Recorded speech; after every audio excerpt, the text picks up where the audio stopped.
Hello, world out there. It's Alane Freund here, and I'm jumping on live and also recording for future reference. I've been out doing the barn chores with my barn coats on. And when I say coats, I do mean coats. It's cold here in Northern California. I'm in the San Francisco Bay Area, but it's northern, and I live in pretty dark forest. Just down the hill, there's sunshine, but right here, right now, not so much. So I'm all bundled up. And as I was doing my barn chores this morning, I was thinking about New Year's coming and all the thoughts that I have about New Year's resolutions and intentions and really making it the best possible time for our sensitive community and especially our sensitive youth. So, in case you don't know who out there is highly sensitive, we're talking about um, children and adults who just process things more deeply, who are so often thinking, sometimes to a fault. Maybe they're perfectionists, but also they have those really astute observations that blow your mind. We're also talking about folks who are easily overstimulated or over aroused, people who are likely to become overwhelmed in environments where the other 80% of people don't necessarily become over aroused or overwhelmed. We're also talking about folks who have strong emotional reactions. I'm sure you know those children, right? We all do, and adults. A little Blake Shelton here. So, and then finally, these are children and adults who sense the subtleties, who notice the little things. So maybe you can hear the creek that's just crazily going by my deck right now and actually has water in it. And maybe you can smell the smells of the damp forest if you have one where you are. And probably you'll notice little Banjo back there and be distracted by him. So those are the four characteristics of highly sensitive youth and adults. What I wanted to talk about is what makes a New Year's resolution different for a young person as opposed to an adult. And we might also even just wonder, well, let me for Instagram see if you can see Banjo. There he is, see right behind my chair. You might also wonder how we make resolutions work for us as highly sensitive people. I also want to question, is there something about resolutions that feeds into our resiliency? Because really highly sensitive people are some of the most resilient people in the world. That 1 out of 5 of us who are highly sensitive, we are really resilient. And a good environment makes us more resilient. So what's a resolution if not a resolution, right? So if we wanted to figure out what are the solutions, I'll just ask you right now to think about what are the solutions that you and your children need in your lives, and how do you recommit to them, resolve to keep your solutions in the front of your mind, in the front of your life, and at the top of your list. That to me is what a resolution is. Now, if your young people, children and teens especially, come into this conversation of a New Year's resolution, or if you would like to bring it to them, how should it be different? So what are your New Year's resolutions, adults? What pops into your mind? Thank you, Banjo. Banjo, leave it. I'm talking on recording. He's a highly sensitive dog, but he doesn't speak English, so he might be joining us even more. So how do we bring what are your New Year's resolutions? For example, maybe you want to lose weight or exercise more or meditate more or walk more or what, make more money, have a beautiful vacation, take more time off, retreat. Maybe you want to take that one day every week where you completely get off the grid and disengage from all the devices and all the outside people in your life and just really turn inward to your family or even just yourself. We have big New Year's resolutions. We want to change our lives, right? I mean, I know I do. But I think, I celebrate a lot of different New Year's in my life. And a birthday, for example, is a new year and an opportunity to set new intentions. What are your other ones?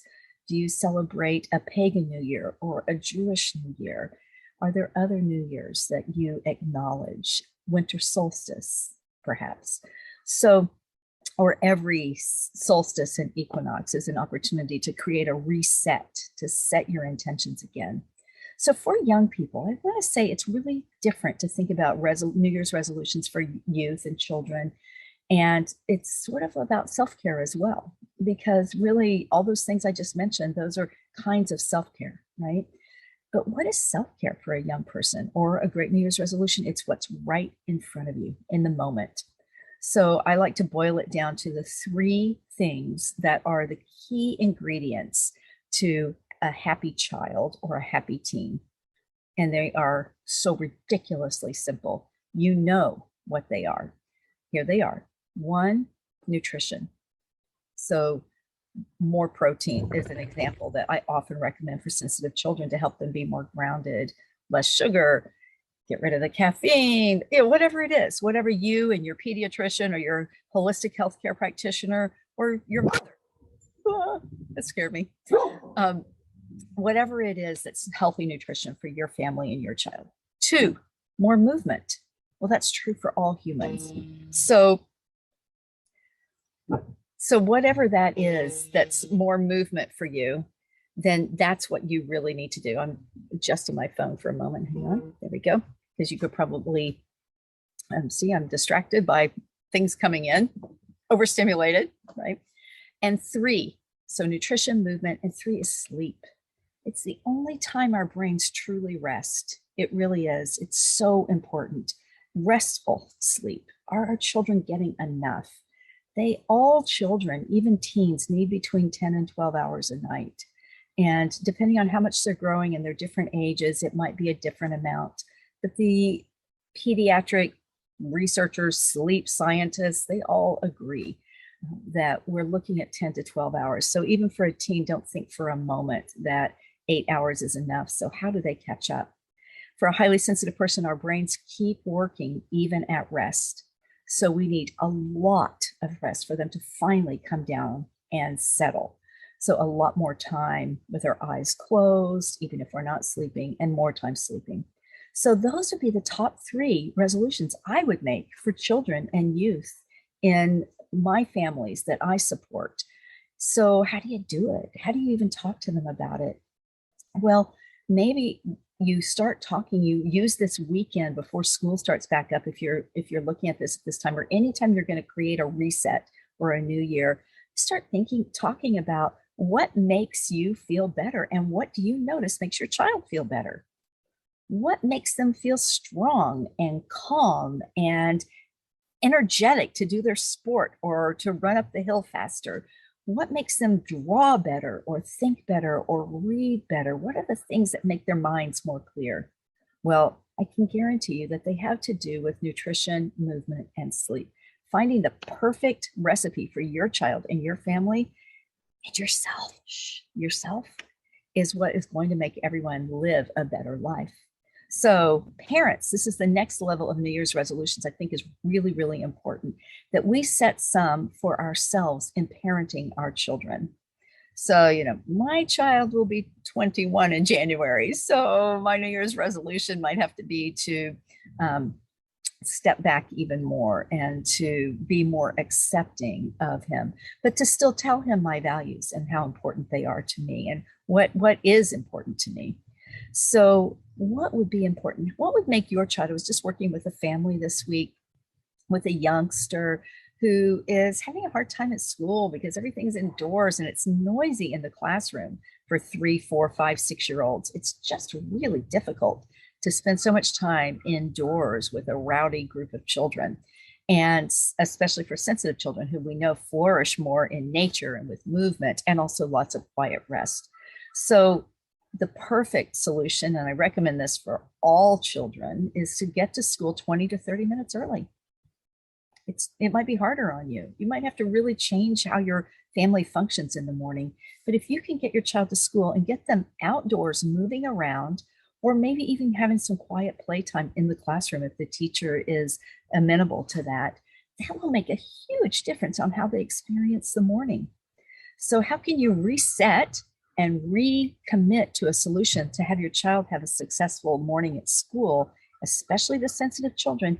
Get to school 20 or 30 minutes early. Often I say park a few blocks away if you're driving to school. If you live close enough to bike to school, even when it's cold, maybe not when it's precipitating.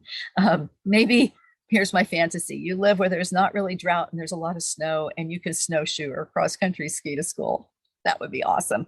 When I was a child, it was always my fantasy to ride my horse to school, my pony to school. like they did in the olden days.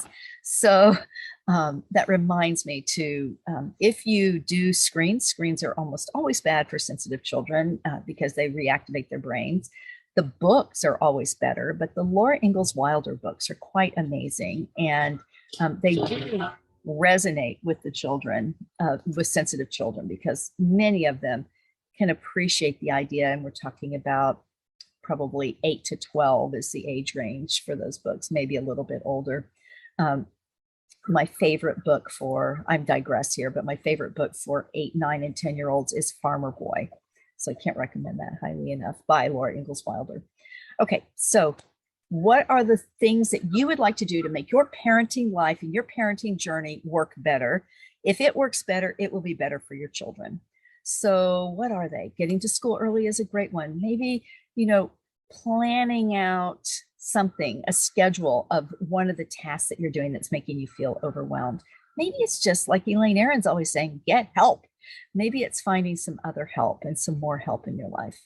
So parenting resolutions, I think they're the most important ones, to take a breath. And the most important thing that you parents can do for your sensitive youth, children, teens, whatever age they are, is to take care of you, because they're watching you.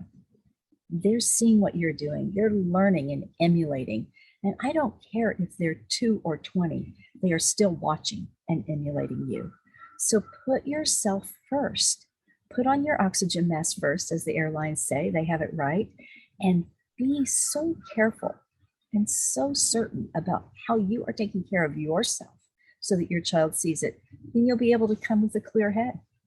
So thank you so much for tuning in and listening. I'm really happy to see you. And I hope that your new year holds for you a recommitment to self-care and to being the most resilient person that you can be as a highly sensitive person. Because when you're at optimal level of arousal, when you're taking care of yourself and living your best life, you are more resilient than the average bear.